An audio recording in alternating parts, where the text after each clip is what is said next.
Soya chunks வச்சு ஒரு சூப்பரான ஈவினிங் ஸ்நாக்ஸ் தான் இந்த வீடியோவில் நம்ம பார்க்க போகிறோம். காமாட்சி சமையல் சேனலை சப்ஸ்கிரைப் பண்ணாதவங்க சப்ஸ்கிரைப் பண்ணிக்கோங்க. கூடவே இந்த பெல் ஐக்கானையும் ப்ரெஸ் பண்ணி வச்சுக்கோங்க. இந்த ஸ்நாக் பண்ணுறதுக்கு ஒரு பாத்திரத்தில் 1 கப் அளவு சோயா சங்க்ஸ் எடுத்துக்கோங்க. சோயா மூழ்கிற அளவுக்கு வெந்நீர் ஊற்றிக்கலாம்.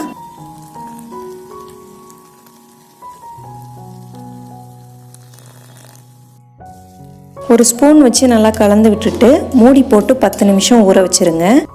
10 நிமிஷம் இது ஊறிட்டு இருக்கும்போதே ஒரு மிக்சி ஜாரில் 50 கிராம் அளவு பொட்டுக்கடலை சேர்த்து நல்லா ஃபைன் பவுடராக அரைச்சி எடுத்துக்கோங்க. அடுத்ததாக ஒரு வாணலியில் 1 டேபிள் ஸ்பூன் எண்ணெய் சேர்த்துட்டு ஒரு சின்ன துண்டு பட்டை, 2 கிராம்பு, 1 டீஸ்பூன் சோம்பு, 2 பூண்டு பல், ஒரு சின்ன துண்டு இஞ்சி, ஒரு பச்சை மிளகாய் சேர்த்துட்டு நல்லா வதக்கி விட்டுக்கோங்க. இது வதங்கிட்டு இருக்கும்போதே 2 டேபிள் ஸ்பூன் தேங்காய் துருவல், கொஞ்சமாக கருவேப்பிலையும் புதினாவும் சேர்த்துட்டு பச்சை வாசனை போகிற வரைக்கும் நல்லா வதக்கி விட்டுக்கோங்க.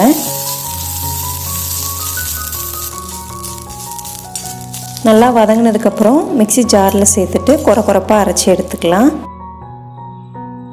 10 நிமிஷம் ஆயிருக்கு. சோயா சங்க்ஸ் நல்லா ஊறி வந்திருக்கு. இதை வடிகட்டி எடுத்துட்டு சூடு ஆறுனதுக்கப்புறம் தண்ணியெலாம் எதுவும் இல்லாமல் கை வச்சு நல்லா இந்த மாதிரி புழிஞ்சு எடுத்துக்கோங்க.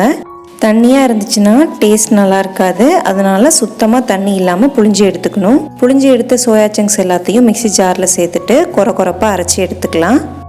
இந்த மாதிரி கொரப்பாக அரைச்சி எடுத்துக்கோங்க. இதை வேற ஒரு பவுலுக்கு மாற்றிடலாம்.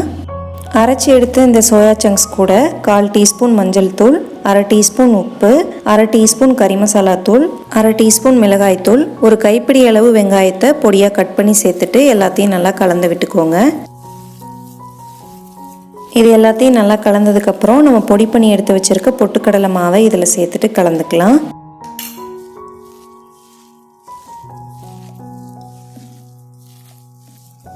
எல்லாத்தையும் இந்த மாதிரி நல்லா கலந்ததுக்கப்புறம் இதிலேருந்து கொஞ்சம் கொஞ்சமாக எடுத்து சின்ன சின்ன உருண்டைகளாக பிடிச்சிக்கோங்க. உருண்டை சரியாக பிடிக்க வரல, தண்ணியாக இருக்கிற மாதிரி தோணுச்சுன்னா இன்னும் கொஞ்சம் பொட்டுக்கடலை மாவு கூட நீங்கள் சேர்த்துக்கலாம். இதே மாதிரி எல்லாத்தையும் உருண்டை பிடிச்சி எடுத்து வச்சிட்டோன்னா எண்ணெயில் போட்டு பொரிச்சு எடுக்கிறதுக்கு ரொம்ப ஈஸியாக இருக்கும். வாணலியில் பொரிக்க தேவையான அளவு எண்ணெய் ஊற்றிக்கோங்க. எண்ணெய் நல்லா சூடானதுக்கப்புறம் அடுப்பை சிம்மில் வச்சுட்டு நம்ம ரெடி பண்ணி வச்சுருக்க உருண்டைகளை ஒன்று ஒன்றா சேர்த்துட்டு பொன்னிறமாக செவந்து வர வரைக்கும் பொரிச்சு எடுத்துக்கோங்க. அடுப்பை சிம்மிலேயே வச்சு பொரிச்சுக்கோங்க. அப்போ உள்ளெல்லாம் நல்லா வேகும். நல்லா மொறுன்னு கிறிஸ்பியாக சோயா சங்க்ஸ் பால்ஸ் ரெடி ஆயிடுச்சு. இந்த ஸ்நாக் எண்ணெய் அதிகமாக குடிக்காததுனால பெரியவங்களும் தாராளமாக சாப்பிட்லாம். இந்த மழை காலத்துக்கு ஏற்ற சூப்பரான ஈவினிங் ஸ்நாக்ஸும் கூட.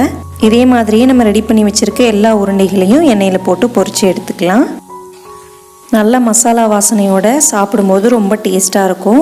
நீங்களும் உங்கள் வீட்டில் இந்த ஸ்நாக்கை செஞ்சு பாருங்கள். இந்த வீடியோ பிடிச்சிருந்தா லைக் பண்ணுங்கள், உங்கள் ஃப்ரெண்ட்ஸ் அண்ட் ஃபேமிலிக்கு ஷேர் பண்ணுங்கள். மறக்காமல் காமாட்சி சமையல் சேனலை சப்ஸ்கிரைப் பண்ணிக்கோங்க. கூடவே இந்த பெல் ஐக்கானையும் ப்ரெஸ் பண்ணி வச்சுக்கோங்க. அப்போ தான் நான் அப்லோட் பண்ணுற எல்லா வீடியோஸும் உங்களுக்கு உடனுக்குடனே நோட்டிஃபிகேஷனாக வரும். மீண்டும் இதே மாதிரி ஒரு சூப்பரான வீடியோவில் சந்திக்கலாம். நன்றி.